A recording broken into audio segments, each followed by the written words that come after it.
After trading blows last year with the Xbox One and the hip new kid on the block in the Nintendo Switch, it was important for Sony to come out of the gates in 2018 with a strong lineup. Already they've given us a potent mix of exclusive titles and multi-platform gems that feel right at home on the PlayStation 4, making it clear that the big dog is here to stay with a library that has some bite. Today we're paying tribute to our top PS4 games for Q1 2018. In the eyes of many, the original Shadow of the Colossus for the PlayStation 2 is considered to be one of the greatest and most important games ever made. Surely then a remaster for the PlayStation 4 would be just as great and important? Why yes it is. Kudos for picking that. Shadow of the Colossus has been praised by both critics and fans alike, and presently sits near the peak of the highest Metacritic scores for 2018. We here at Twinfinite loved it as well, giving it a score of 4.5 out of 5.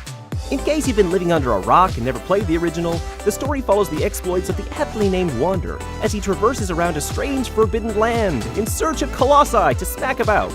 The storytelling is handled with a minimalist approach, and the narrative slowly unravels in unexpected ways. For those of you who still have nightmares of the original's control scheme, you can rest easy knowing it has been rectified in the remake, along with better visual quality. Murder rarely looks so pretty.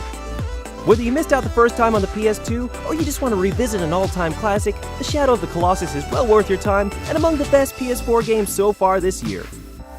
There's no shortage of great indie titles going around on the PlayStation 4, and Celeste is definitely one of the highlights for 2018. From the people who brought us Towerfall, Celeste is a punishing but supremely rewarding platformer that forces players to think a few steps ahead when planning out their movements, jumps, and dashes. Be warned, you're gonna die a lot throughout the campaign. So many times. But just because it's tough doesn't mean it's unfair. The platforming is incredibly satisfying, and no death feels overly cheap. On the contrary, Celeste offers a skill-based challenge in which no section ever feels impossible as long as you've got the talent to pull it off. And when you inevitably lack in said talent, the instant respawn system puts you right back into the action immediately, making it one of those gaming experiences that'll hook you into giving it just one more try, again and again. The campaign lasts around 10 hours and features an engaging story that touches on tough themes like depression and anxiety. It's a decidedly mature plot that blends perfectly with the platforming action to make for a complete gaming experience. It's time to finally put a bookend on the tale of Kazuma Kiryu. Yakuza VI, The Song of Life, picks up directly after the events of Yakuza V, but also happens to be a good starting point for newcomers. It features a self-contained story that longtime fans will be able to connect to the other games, while still remaining interesting enough to stand on its own as well. Combat and exploration got a shot in the arm thanks to the new Dragon engine powering Yakuza VI, and everything in the game is smoother, seamless, and interconnected in a way it has never been before. Needless to say, it looks a lot prettier too. And because it's a Yakuza game, there are plenty of side quests, mini-games, and more tomfoolery to distract you when you want to break from the main objective.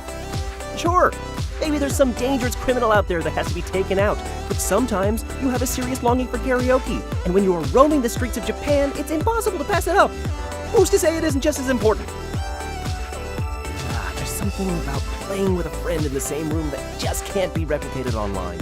A Way Out is one of those games that begs to be played locally on a couch with your best buddy. It does have an online mode as well, though, if you can't stand actual human contact. We're only a quarter of the way through the year, and already we have a contender for the best co-op experience of 2018. It follows the story of Leo and Vincent, two men in prison for a crime they didn't commit, and polar opposites of one another.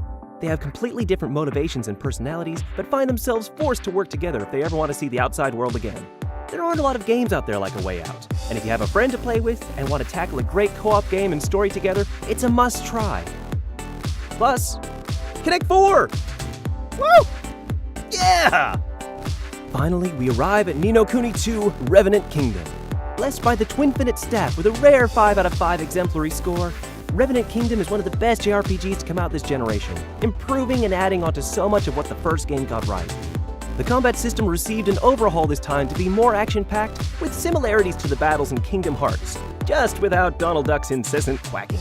There's more of a variety of gameplay on offer, tasking you with building up a kingdom and utilizing a new mechanic of recruiting citizens to unlock weapons, abilities, and more.